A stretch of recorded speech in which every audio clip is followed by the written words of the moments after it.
সকল অশান্তির দুইটা মূল আছে, আরেকজনের সাথে নিজেকে তুলনা করা, আরেকটা হলো আরেকজনের কাছে কি করা, আশা করা। মানুষের চাইতে বেশি আশা করা উচিত না। স্বামী হোক, স্ত্রী হোক, ননদ হোক, দেবর হোক, শ্বশুর হোক, শ্বশুর বাড়ি হোক, এমনকি বন্ধু বান্ধব হোক, আপনার কোনো বন্ধু বান্ধব যদি আপনার সাথে বেঈমানি করে, আপনার খুশি হওয়া উচিত। খুশি হওয়া উচিত। কেন খুশি হবেন? বেঈমানি করলে আবার খুশি হবেন কেন? খুশি হবেন এই জন্য যে আলহামদুলিল্লাহ একটা জায়গায় ছিলাম এতদিন, আল্লাহ আমাকে জায়গাটা চিনিয়ে দিচ্ছে।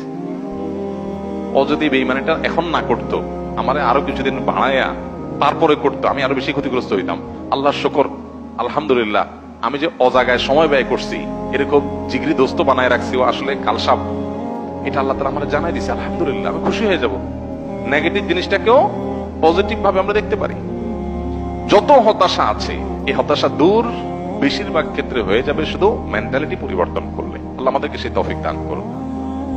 আমাদের কিচ্ছু নাই ঘরে, অল্প স্বল্প আছে, আমরা যা আছে তার সাথে তুলনা করবো না। আমার যা আছে তা নিয়ে অনেক হ্যাপি, আলহামদুলিল্লাহ। আল্লাহ আমার ছেলে মেয়ে সুস্থ রাখছেন, ক্যান্সার দেন নাই, বড় কোনো ব্যাধি দেন না, আল্লাহ শুকর। কিন্তু কাউকে ক্যান্সার দিয়েছেন, আলহামদুলিল্লাহ আল্লাহ তাআলা আমাকে মরার আগে তওবা করার সুযোগ দিয়েছেন। একটা ওয়ার্নিং আসছে, আমি এখন প্রস্তুতি নিয়ে যেতে পারি। অনেকে হঠাৎ চলে যাচ্ছে অ্যাক্সিডেন্টে, সেটা প্রস্তুতি নিতে পারে নাই। খারাপ কাজ করতে করতে গুনাহের পথে রাখতে তওবা করার আগে সে চলে গেল। আলহামদুলিল্লাহ আমাদের একটা ওয়ার্নিং পিরিয়ড পাইছি, এই সুযোগে আমি তওবা করে আমার আখিরাতটাকে সুন্দর করে যেতে পারি। প্রত্যেকটা নেগেটিভ জিনিসকে পজিটিভ দেখা যায়। বিশেষ করে আজকালকার যে হতাশা, এগুলো বেশিরভাগই হলো আমাদের অনেক খাই স্বভাবের কারণে। আমরা ভাবখান, আমি এরকম অনেক মানুষ দেখেছি ব্যক্তিগতভাবে, আমি পরিচিত অনেক মানুষের সাথে, নাই ভাই কিচ্ছু নাই, ব্যবসা বাণিজ্য অবস্থা একবারে খারাপ। এরপরে দেখা গেল ছেলে ফেলে নিয়ে, বাচ্চা কাচ্চা নিয়ে উনি ব্যাংকক গেছে ঘুরতে।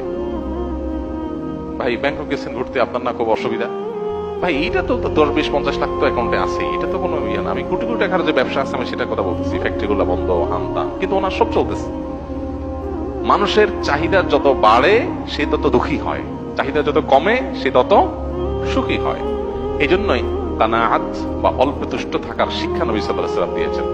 মুসলমান কখনো খাই স্বভাবের হবে না। যত বেশি খাই স্বভাব হবে, যত বেশি অন্যের কাছে আশা থাকবে, তত বেশি আপনি দুঃখী হবেন।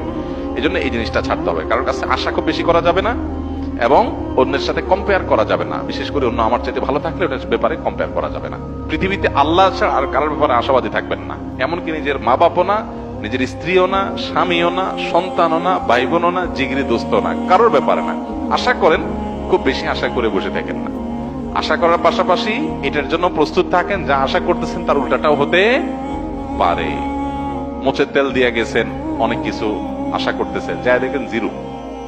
হাইসা দিবেন যে আমি তো বোকা ছিলাম, এই জায়গায় আমার নসিবিটা বরাদ্দ ছিল না, অথচ আমি মোচের তেল দিয়ে আসছি। ভাও, কাঁঠাল খাওয়ার জন্য মোচের তেল দিয়ে আসছি, হাইসা দেখি কাঁঠালই নেই, কাঁঠাল পুরোটাই নষ্ট। তাহলে আমি অহেতুক একটা প্রস্তুতি নিয়েছি, আমার তকদির এটা ছিল না।